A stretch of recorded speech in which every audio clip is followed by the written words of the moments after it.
কর্মসংস্থানের ব্যবস্থা করা এবং যতক্ষণ কর্মসংস্থান না হবে ততক্ষণ বেকার ভাতা দেওয়ার দাবি আজকের এই সমাবেশ থেকে আমরা করতে চাই।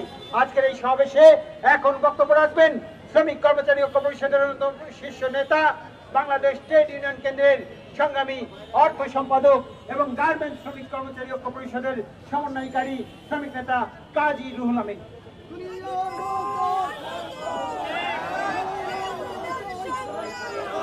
সম্মানিত সভাপতি, উপস্থিত বাংলাদেশের শ্রমিক আন্দোলনের জাতীয় নেতৃবৃন্দ, অত্যন্ত ক্ষোভের সাথে বলতে হয়, সারা দেশ সারা দুনিয়া বিজ্ঞান প্রযুক্তির অগ্রগতির ফলে মানব জাতির জন্য বৈষম্য দূরীকরণের জন্য কাজে লাগানোর কথা তা না লাগিয়ে সেটাকেও লুটপাটের হাতিয়ার হিসেবে, শ্রমিক নির্যাতনের হাতিয়ার হিসেবে ব্যবহার করা হচ্ছে। শ্রম সংস্কার কমিশনের সুপারিশ বাস্তবায়ন আজকে শুধুমাত্র শ্রমিকদের জন্য নয়, দেশ জাতি এবং সমগ্র মানব জাতির জন্য প্রয়োজন। সেটি আমরা যৌথভাবে করতে চাই। সেই একটি নৈতিক মানবিক কর্তব্য যখন আমাদের সামনে উপস্থিত হয়েছে, তখন আমরা দেখছি বিভিন্ন জায়গায় শ্রমিকদের উপর নির্যাতনের খড়গ নামানো হয়েছে। বাংলাদেশের বন্দর করিডোর বিদেশিদের দিয়ে ষড়যন্ত্র চলছে। যখন শোভন কাজের কথা বলে আজকে আমাদেরকে ঘুম পাড়িয়ে রাখার চেষ্টা করা হচ্ছে। কেননা শ্রমিকদের বাঁচিয়ে রাখতে হলে, শ্রম শক্তিকে অগ্রসর করতে হলে, বিকশিত করতে হলে 30,000 টাকা জাতীয় ন্যূনতম মজুরি সেটি ঘোষণা করতে হবে। এখনো পর্যন্ত কমিশন করে নাই। আমরা আজকের এই সমাবেশ থেকে সেই দাবি জানিয়ে আরো বলতে চাই, শ্রমিকদের দাবি নামা পেশ করে আন্দোলন করার কথা, আলোচনা করার কথা, দাবি নামা পেশ করার সুযোগ দেওয়া হচ্ছে না। Style craft, Wintex, season dress সহ অসংখ্য কারখানায় মাসের পর মাস বেতন না দিয়ে শ্রমিকদের না খেয়ে মারা হচ্ছে। আন্দোলনের চাপে চুক্তি হয়, সেই চুক্তি মালিক মানে না। আমরা এর আগে শ্রম উপদেষ্টার বক্তব্য শুনেছি যে শ্রমিকদের বেতন দিতে হবে, যেই মালিকরা না দেবে তাদের বিরুদ্ধে ব্যবস্থা নেবে, প্রয়োজনে তাদের সম্পদ বিক্রি করবে। তার কোনোটাই আমরা বাস্তবায়ন দেখছি না। আমরা তাই আজকে পরিষ্কার করে বলতে চাই, সকল চুক্তি বাস্তবায়ন করুন। 30,000 টাকা জাতীয় ন্যূনতম মজুরি নির্ধারণের জন্য অবিলম্বে মজুরি কমিশন গঠন করুন।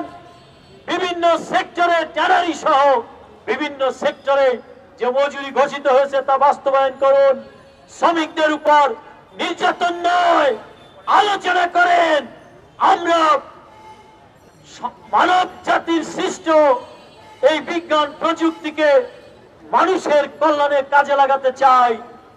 ৭১-এর মহান মুক্তিযুদ্ধের চেতনা আর ২৪-এর গণ অভ্যুত্থানের চেতনা, দুইটাতেই হলো বৈষম্যহীন সমাজ। কিন্তু দিন দিন বৈষম্য বাড়ছে। সরকার পরিবর্তন হয়, মালিকদের ক্ষমতার দাপট কমে না। যারাই ক্ষমতায় আসে সবাই মালিক পুষে শ্রমিক মারার নীতিতে দেশকে পরিচালনা করছে। এই নীতি পরিহার করুন। শ্রমিক কর্মচারীদের দাবি মেনে নিন। শ্রম সংস্কার কমিশনের সুপারিশ বাস্তবায়ন করে উৎপাদন অর্থনীতিকে অগ্রসর করুন, সেই আহ্বান জানিয়ে, এবং তার যদি আপনারা সরকার মালিকরা না করেন, সারা দেশে তীব্র লড়াই হবে। কোটি কোটি শ্রমিক লড়াইয়ের জন্য প্রস্তুতি নিচ্ছে। সেই হুঁশিয়ারি উচ্চারণ করে আমি আমার বক্তব্য শেষ করছি। সবাইকে ধন্যবাদ। বন্ধুরা, আমাদের এই সমাবেশে উপস্থিত রয়েছেন শ্রমিক কর্মচারী ঐক্য পরিষদের অন্যতম সংগঠন বাংলাদেশ ট্রেড ইউনিয়ন সংঘের অন্যতম শীর্ষ নেতা বাংলাদেশ নৌযান শ্রমিক ফেডারেশনের সংগ্রামী সভাপতি শ্রমিক নেতা শাহ আলম, আমরা সমাবেশের পক্ষ থেকে তাকে ধন্যবাদ জানাচ্ছি।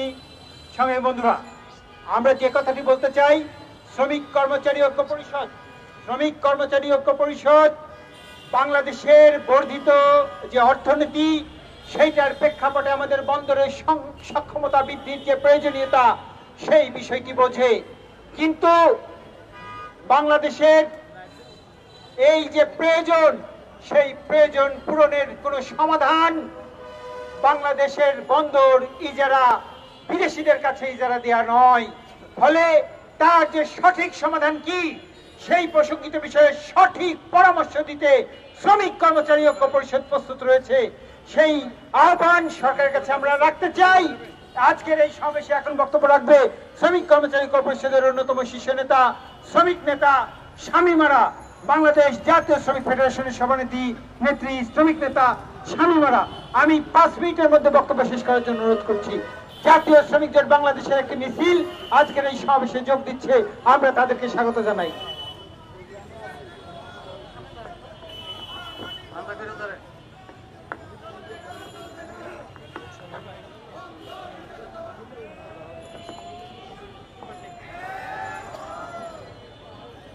শ্রমিক কর্মচারী ঐক্য পরিষদ আয়োজিত আজকের এই বিক্ষোভ সমাবেশের সংগ্রামী সভাপতি, উপস্থিত কর্মচারী ঐক্য পরিষদের সংগ্রামী নেতৃবৃন্দ এবং উপস্থিত বিভিন্ন সেক্টর থেকে আগত নেতৃবৃন্দ, ভাই এবং বোনেরা, সবাইকে সংগ্রামী শুভেচ্ছা। আপনারা ইতিমধ্যে জেনেছেন কেন আমরা এখানে সমবেত হয়েছি। আসলে আমাদের এই সমবেত হওয়াটা শুধু আজকেই নয়, আমাদের আসলে পথেই থাকতে হবে। আমাদের অধিকার আদায় করতে হলে আমাদের ঐক্যবদ্ধভাবেই আমাদের পথেই থেকে আমাদের লড়াই সংগ্রাম করেই আমাদের দাবি আদায় করতে হবে।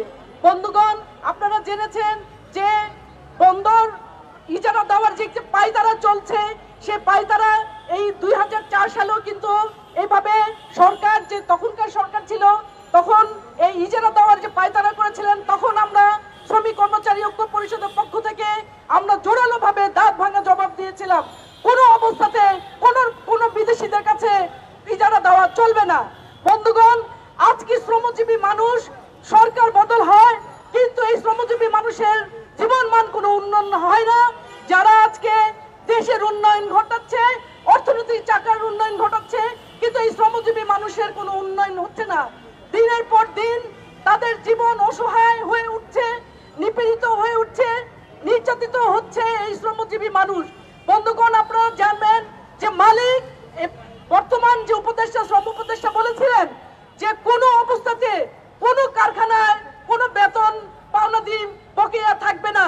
কিন্তু আমরা দেখতে পাই যে এইখানে শ্রম ভবনের সামনে লাগাতার কিন্তু শ্রমজীবী ভাই বোনেরা কিন্তু সেখানে আন্দোলন চালিয়ে যাচ্ছেন বেতনের দাবিতে। কিন্তু যে শ্রম উপদেষ্টা কথা দিয়েছিলেন, সে কথা তিনি রাখেননি।